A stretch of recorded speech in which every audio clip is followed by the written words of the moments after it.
கருத்துரைப்போர் கணேஷ் சுவாமிகள். வணக்கம். மகாஜனங்களே, காலையிலிருந்து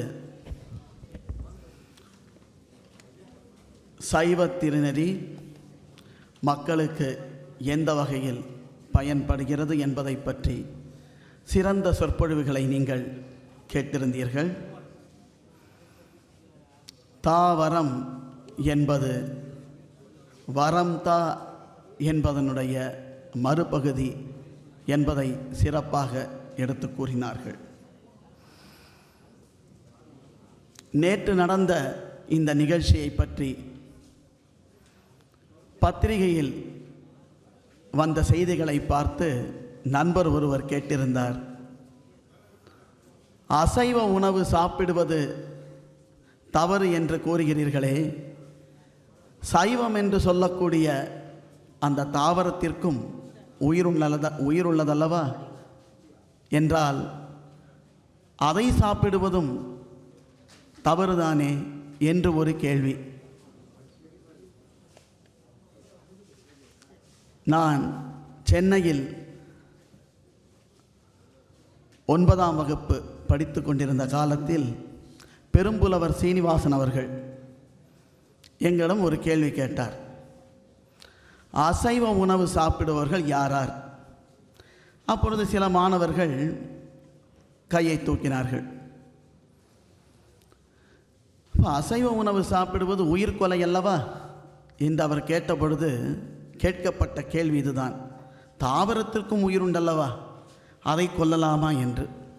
அப்பொழுது அவர் சொன்னார், முருங்கை மரத்தை ஒடித்து நாம் தனியாக சென்று நட்டு வைத்தோம் என்றால் அந்த முருங்கை மரம் மீண்டும் வளரும், ஒடித்த இடத்திலிருந்து மீண்டும் வளர்ச்சி உண்டாகும். ஆட்டின் காலை முறித்தால் காலிலிருந்து உடம்பு வருமா அல்லது உடம்பிலிருந்து மீண்டும் கால் வருமா என்று கேட்டார். பதில் இல்லை. அப்பொழுது நாங்கள் அமைதியாகிவிட்டோம். அங்கிருந்து தொடங்கியது தாவரத்தினுடைய மேன்மை. அவர் எங்களுக்கு எடுத்து கூறியது இதுதான், ஒரு தக்காளி இருக்கிறது என்று வைத்துக் கொள்ளுங்கள், அதை கசக்கி ஓட்டின் மீது போட்டு விடுங்கள், 6 மாத காலம் வெயிலில் காயட்டும். அதன்பின் மழைக்காலத்தின் போது மழை நீர் அதை தொட்டு வருடி ஓட்டிலிருந்து கீழே விழுந்து மண்ணில் புகுந்து மீண்டும் உயிராக பரிமளிக்கும். விதை என்றும் அழியாதது, வறுக்கும் வரை, வறுத்துவிட்டால் மடிந்துவிடும். ஆக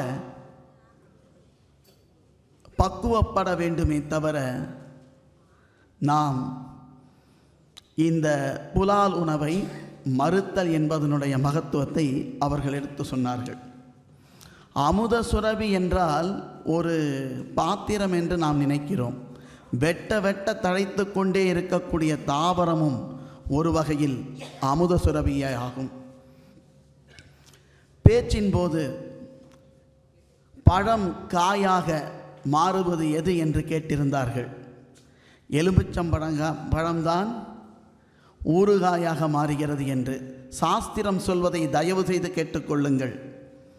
எலும்பிச்சை பழத்தை அதிகமாக உபயோகப்படுத்தக்கூடாது.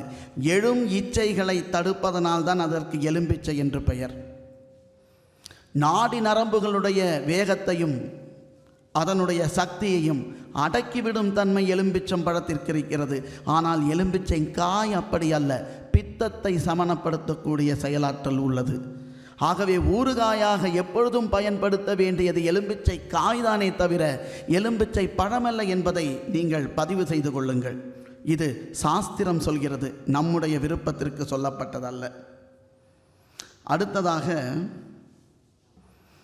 பெரியோர்கள் பேசும்பொழுது ஒரு விஷயத்தை சொன்னார்கள். பெருங்கோவில் என்று உள்ளம் பெருங்கோவில் ஊனுடம்பே ஆலயம் என்று. இது திருமந்திரத்தில் மட்டுமல்ல, விவிலியத்தின் சார்பாக இங்கு அமர்ந்து கொண்டிருக்கக்கூடிய ஃபாதர் பங்கு தந்தை அவர்களுடைய அந்த வேதத்திலும் எழுதப்பட்டுள்ளது. கொரிந்தியர் என்கின்ற ஒரு சபையோருக்கு, ஒரு நாட்டினருக்கு எழுதிய சென்ட் பால்ஸ் எழுதிய ஒரு கடிதத்தில், நிருபத்தில் சொல்லப்பட்டிருக்கிறது, நீங்கள் தேவாலயம் என்பதையும் தேவனுடைய ஆவி உங்களில் வாசமாயிருக்கிறார் என்பதையும் அறியாதிருக்கிறீர்களா? நீங்களே உயிருள்ள தேவனுடைய ஆலயமாக இருக்கிறீர்கள் என்று. இதையேதான் அல் குரானில் சொல்லப்பட்டுள்ளது. நான் உங்கள் பிடரி நரம்பை விடவும் மிகவும் சமீபத்தில் இருக்கிறேன் என்று அல்லாஹ் ஹுதஹாலா அவர்கள் சொல்வதாக.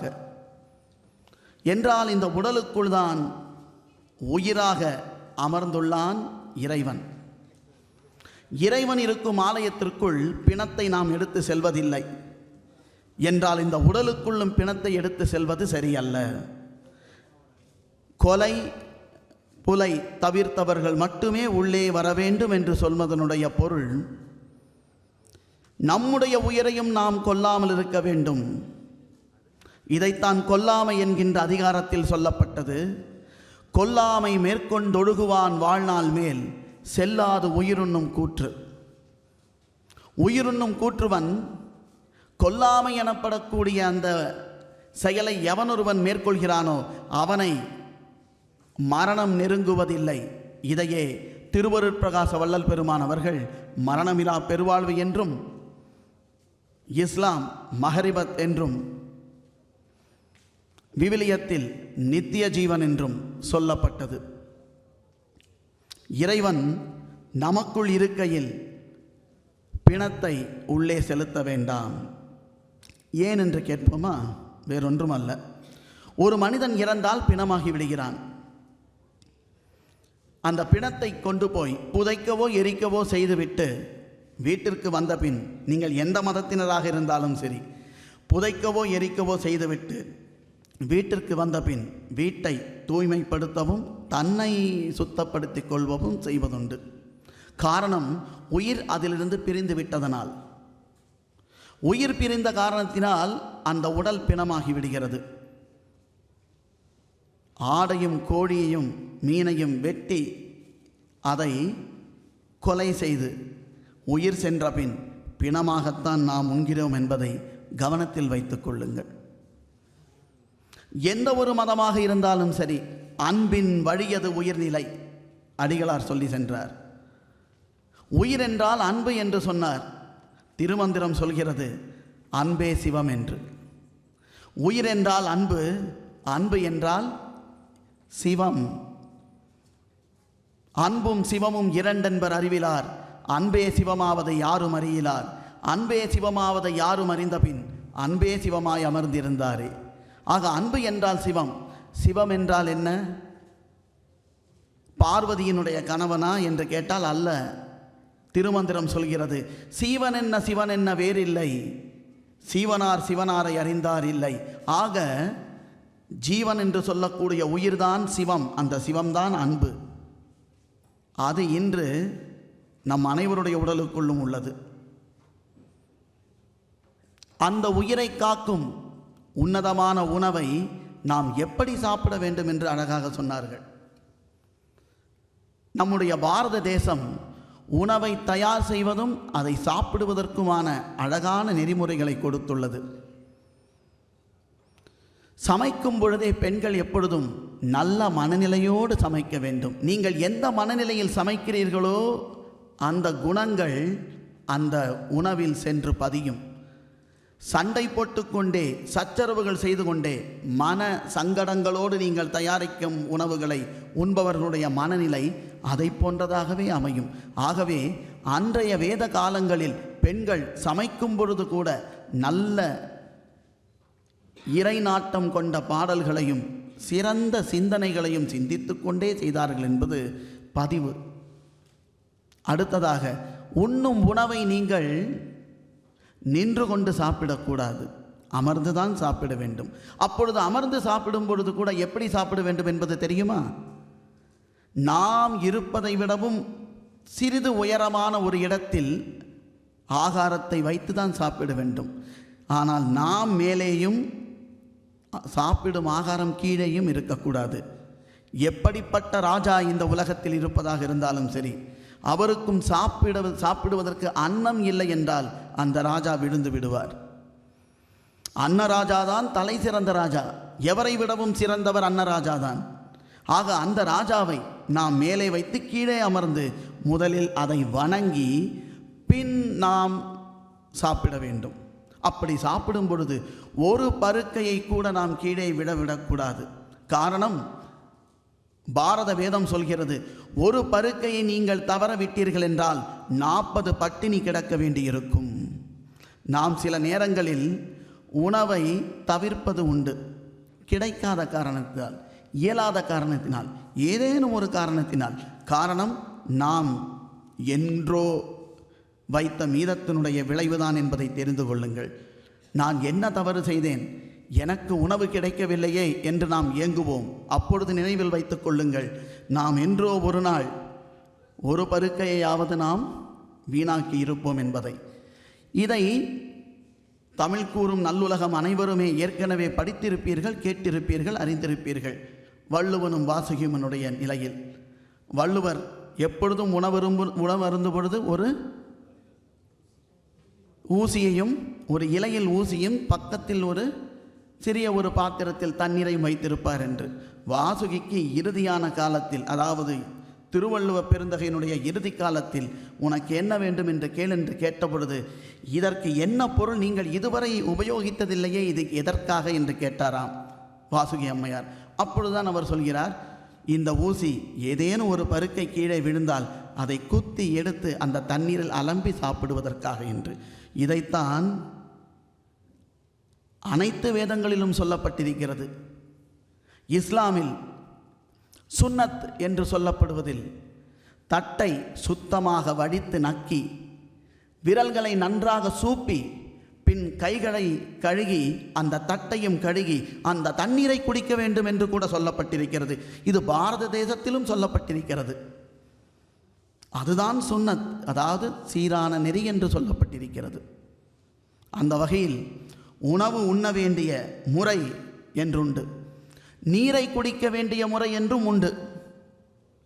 நின்று கொண்டு ஒரு காலம் நீரை குடிக்கக்கூடாது, அமர்ந்துதான் நீரை குடிக்க வேண்டும். இரண்டாவது, தூக்கி குடிக்கக்கூடாது. நம்முடைய உதடுகள் பட்டுதான் தண்ணீரை குடிக்க வேண்டும். ஒரே முறையில் நான் 1 லிட்டர் தண்ணீரை குடிப்பேன் என்று மார்தட்டி கொள்பவர்களுக்கு ஒரு செய்தி. மாரடைப்பு என்று சொல்லக்கூடிய ஹார்ட் அட்டாக்கும், வாயு தொந்தரவு என்று சொல்லக்கூடியதும் அவர்களுக்கு வருவதற்கு மிகவும் அதிகமான வாய்ப்புகள் உண்டு.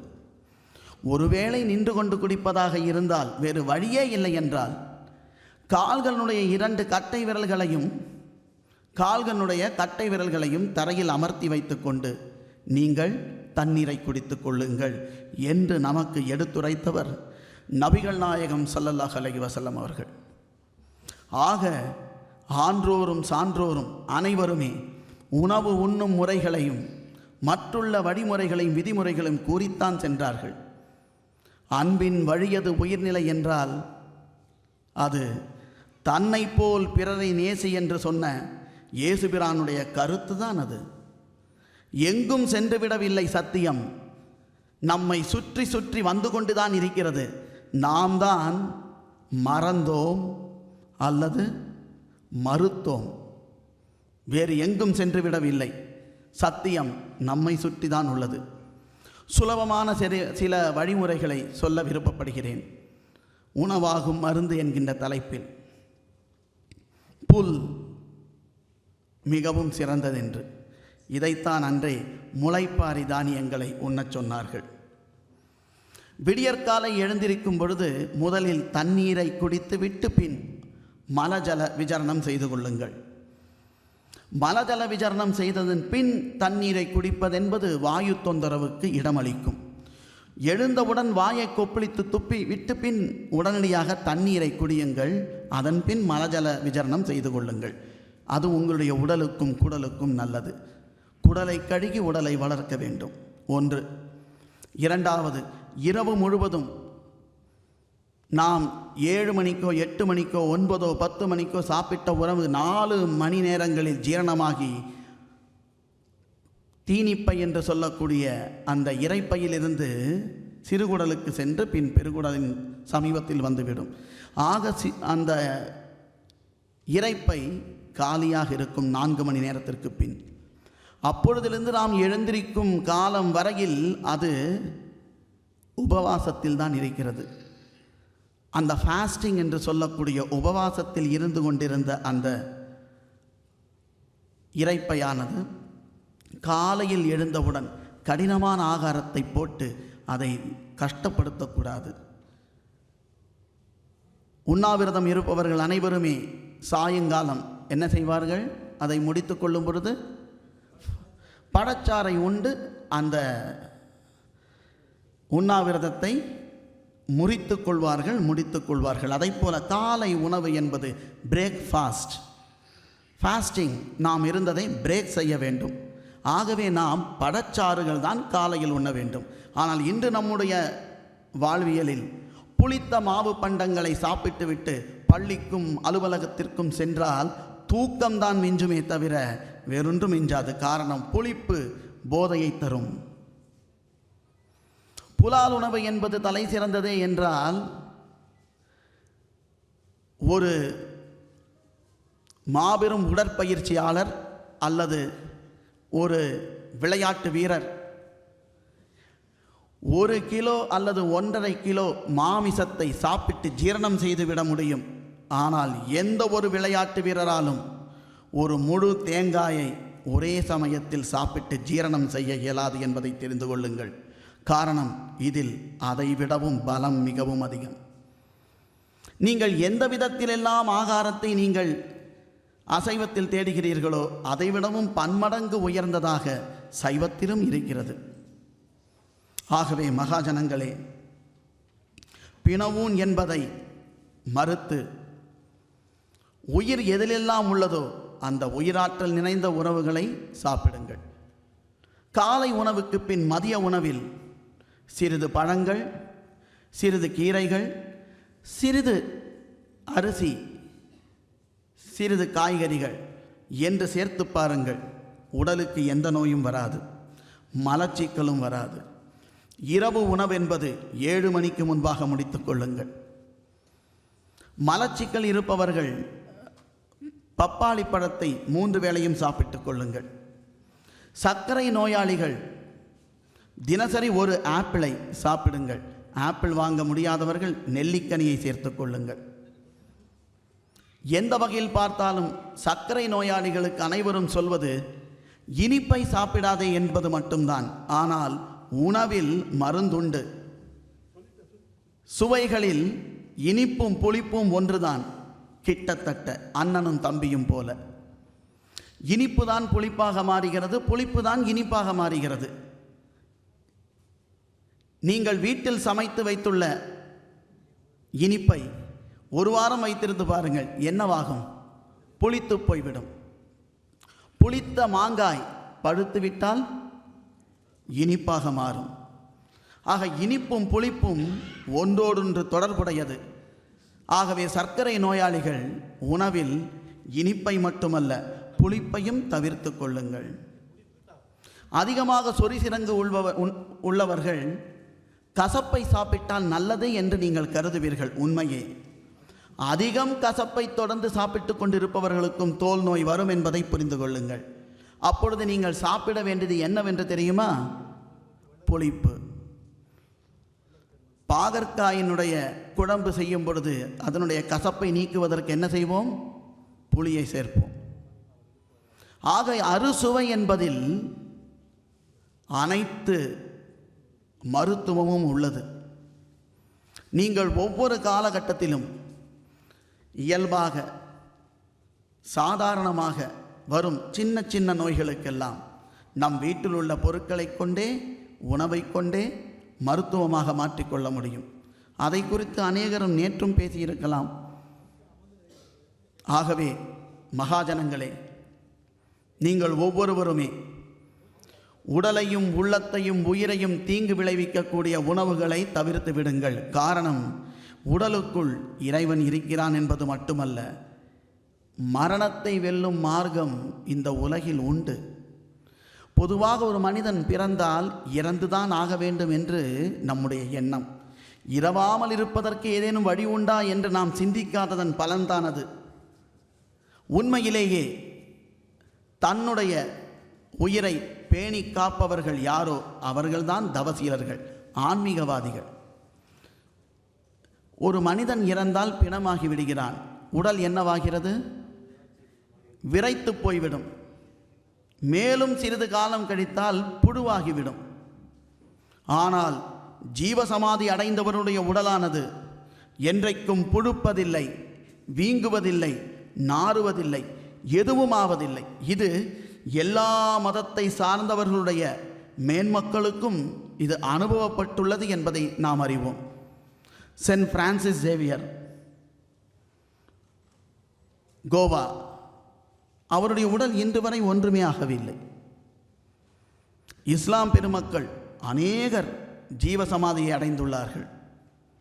வேறொன்றுமல்ல, உள்ளுக்குள் இருக்கக்கூடிய உயிரை அறிந்து கொள்ளுங்கள், இறைவனை அறிந்து கொள்ளலாம். தன்னை அறிபவன் தன் தலைவனை அறிவான். இஸ்லாம் சொல்கிறது, மன் அரஃப ரப்பகு ஃபகதரஃப நப்சகு. நப்ஸ் என்று சொல்லக்கூடிய ஆன்மாவை எவனொருவன் அறிந்து கொள்கிறானோ அவன் ரப் என்று சொல்லக்கூடிய இறைவனை அறிந்து கொள்கிறான் என்று. அதற்கு ஊனினை உருக்கி உள்ளொளி பெருக்க வேண்டும். அந்த உள்ளொளி வந்துவிட்டதன் பின் உடலை பற்றி எந்த பிரச்சனையும் இல்லை. உடம்பு என்பது ஊத்தை சடலமடி உப்பிட்ட பாண்டமடி என்று சொன்னார்கள். அதே மற்றொரு ஞானி சொல்கிறார், ஊத்தை சடலம் என்றெண்ணாதே, வெறும் உப்பிட்ட பாண்டம் என்றெண்ணாதே, பார்த்த பேருக்கு ஊத்த இல்லை, இதை பார்த்துக்கொள் உன்றன் உடலுக்குள்ளே. அவனவனுடைய உடலுக்குள் சென்று பாருங்கள், கட உள் பார்க்கலாம், உள்ளே சென்று பாருங்கள். அதற்குரிய வித்தையை சொல்லித் தந்தவர்தான் 20ஆம் நூற்றாண்டின் தொடக்கத்தில் சித்த சமாஜத்தினுடைய ஸ்தாபகர் சுவாமி சிவானந்த பரமஹம்சர் அவர்கள். அவர் எழுதிய சித்த வேதத்தை படித்து இதோ உங்கள் முன் மாணவனாக. ஆகவே ஒவ்வொரு பெருந்தகையினரும் சித்த வேதம் என்கின்ற நூலை படிக்க வேண்டும். அனைத்து ஞானிகளுடைய ஞான வழியாம் சித்த வித்தை எனும் அந்த பெருமந்திரத்தை பெற்றுக்கொள்ள வேண்டும் என்று கேட்டுக்கொள்கிறோம். சித்த வித்தை என்பது வேறொன்றும் அல்ல, அந்நியமானதல்ல. அன்றியும் நீயோ ஜபம் பண்ணும் பொழுது உன் அறை வீட்டிற்குள் பிரவேசித்து உன் கதவு ஜன்னல்களை சாத்து, பின் உன் அந்தரங்கத்தில் இருக்கின்ற பிதாவை நோக்கி ஜபம் பண்ணு. அப்பொழுது அந்தரங்கத்தில் பார்க்கிற பிதா உனக்கு வெளியரங்கமாய் பலனளிப்பார். எப்படி போக வேண்டும் உள்ளே என்று கேட்டால், இடுக்கமான வாசல் வழியை உட்பிரவேசியுங்கள். கேட்டு கிழித்து செல்லக்கூடிய வழி விரிவானதாகவும் விசாலமானதாகவும் இருக்கிறது. அதில் பிரவேசிக்கிறவர் அநேகர். ஜீவனுக்கு இழுத்து செல்லக்கூடிய வழியோ மிக குறுகலானதாக இருக்கிறது. அதை கண்டுபிடிப்பவர் மிகச்சிலரே. பைபிள் சொல்கிறது. பைபிளில் இயேசுபிரான் சொன்ன வார்த்தை இது. இதைத்தான் புருஷ சூக்தம் என்று சொல்லக்கூடிய நம்முடைய பாரத ஞானம் சொல்கிறது. சந்ததம் சிலாபிஸ்துலம்பத் ஆகோஷ சந்நிபம் தஷ் ஆந்தே சுசிரம் சூஷ்மம் தஸ்மின் சர்வம் பிரதிஷ்டிதம். இரண்டிற்கும் ஒரு வித்தியாசமும் இல்லை. நாற்புறங்களிலும் நரம்புகளின் பிடிப்பால் இதயமானது தொங்கிக் கொண்டிருக்கிறது. அதற்குள் செல்வதற்கு சிறிய துவாரம் உள்ளது, இடுக்கமான வாசல். அதற்குள் சென்று பாருங்கள், அங்கே அனைத்தும் நிலை பெற்றுள்ளது என்று. ஆக நமக்குள் இருக்கக்கூடிய அந்த இறை ஆற்றலை தேவையற்ற உணவுகளை உண்டு இறையாற்றலை வெளிப்படுத்தாமல் சரியான அளவில் உண்டு இறைவனை ஆற்றலை உள்ளே நிலைநிறுத்த வேண்டும் என்கின்ற வழியில்தான் ஞானிகள் அனைவருமே நல்ல ஒரு வழியை காண்பித்து தந்தார்கள். அதற்கு துறவரம் என்பது தேவையில்லை, இல்லறமே நல்லறம். ஆணும் பெண்ணுமாக, கணவனும் மனைவியுமாக பாரதத்தினுடைய கலாச்சாரத்தில் பண்டே ரிஷிகள் என்று இருந்தவர்கள் ரிஷி பத்னிகளோடு சத்தியத்தை மேற்கொண்டு வாழ்ந்திருந்தார்கள். அவர்களுடைய பாரம்பரியம்தான் இன்று நாம் அனைவருக்கும் ஒரு குலம் என்றும் கோத்திரம் என்றும் சொல்வார்கள். கோத்திரம் என்பது வேறொன்றுமல்ல, அந்த ரிஷிகளுடைய பரம்பரை தான் நாம் என்பது. அந்த வகையில் நாம் அந்த ரிஷிகளுடைய பரம்பரையான அந்த ஞானத்தை மீண்டும் பெற்று உயர்வடைவதற்கு முயற்சி செய்ய வேண்டும். அதற்கு சைவ நெறியை போற்ற வேண்டும். சைவம் என்பது தாவர உணவு மட்டுமல்ல, உடலுக்குள் இருக்கக்கூடிய அந்த உயிரை நாசப்படுத்தாமல் இருப்பதற்கு பெயர் சைவம். ஆகவே சைவ நெறியில் நின்று உடலையும் உள்ளத்தையும் உயிரையும் பேணி காத்து உலகோர் இன்று வரை எதிர்பார்த்து கொண்டிருப்பது சாந்தியும் சமாதானமும் மட்டும்தான். தெருவுக்கு ஒரு கோயில், ஊருக்கு 4 மடங்கள், ஜாதிக்கு ஒரு சாமியார், எக்கச்சக்கமான வேதங்கள், நீதி நூல்களோ அப்பப்பா சொல்ல வேண்டாம். ஆனால் இன்று வரை, அன்று முதல் இன்று வரை கற்பழிப்பும் விபச்சாரமும் பெண்ணினத்திற்கு எதிரான பாலியல் கொடுமைகளும் நிறுத்தப்படவில்லையே. என்ன காரணம்? நாத்திகவாதிகள் மிக சுலபமாக கேள்வி கேட்கிறார்கள். பதில் சொல்ல வாய்ப்பும் இல்லை, வாயும் இல்லை. காரணம், நாம் நமது பாரம்பரியத்தை மறந்து திரிந்து கொண்டிருக்கிறோம். வேதத்தை எடுத்து படித்தவர்கள் யாரும் இல்லை, மிகவும் அரிது. வேதத்தில் சத்தியம் கூறப்பட்டுள்ளது, அதை படித்தீர்களே. ஆனால் உணவு, உறக்கம், உறவு எல்லாம் எந்த அளவில் இருக்க வேண்டும் என்பதையும், குழந்தைகள் பிறக்க வேண்டுமென்றால் ஆண் வேணுமா பெண் வேண்டுமா என்பதை அவர்கள் மிக அழகாக சொல்லியும் கொடுத்திருக்கிறார்கள். ஒரு சிறிய தகவல், ஏன்னா நடுநுடலில் லேசாக எட்டி பார்க்குறாரு. இங்கே ஏற்கனவே வேறு யாருக்கோ வச்சுருந்த ஒரு எடுத்து முடிக்கவும் அப்படிங்கிறது எங்களுக்கு ஃபஸ்ட்டே வச்சுட்டாங்க. ஆகையினால் கவலைப்படாதீர்கள். உணவு அருந்தக்கூடிய நேரம் மிகவும் சமீபமாக இருப்பதனால் எங்களுடைய நேரத்தை மற்றவர்கள் எடுத்துக்கொள்வதற்கு நீங்களும் அனுமதித்ததனால் நாங்கள் புரிந்து கொண்டு வழிவிட்டு விடுகிறோம். ஞானஸ்ரீ அவர்களே, கவலைப்பட வேண்டாம். என்னுடைய சகோதரர்களுக்கும் நான் வழிவிட்டு இதோ உங்கள் அனைவரிடமிருந்தும் மீண்டும் ஒரு முறை உங்கள் அனைவருக்கும் உள்ளிலுள்ள அந்த உயர்ந்த ஒன்றையும், அந்த உயர்ந்த ஒன்றில் அமர்ந்திருக்கக்கூடிய அந்த அனைவரையும் வணங்குகிறேன். இந்த வாய்ப்பை ஏற்படுத்தி தந்த பிரம்மஸ்ரீ அசோக்குமார் அவர்களுக்கும், நமக்கு முன்பாக பேசிய பெரியவர்களையும், இதோ நமக்கு பின் பேச இருக்கக்கூடிய பெரியவர்களையும் வணங்கி விடைபெறுகிறேன். ஆத்ம வணக்கம்.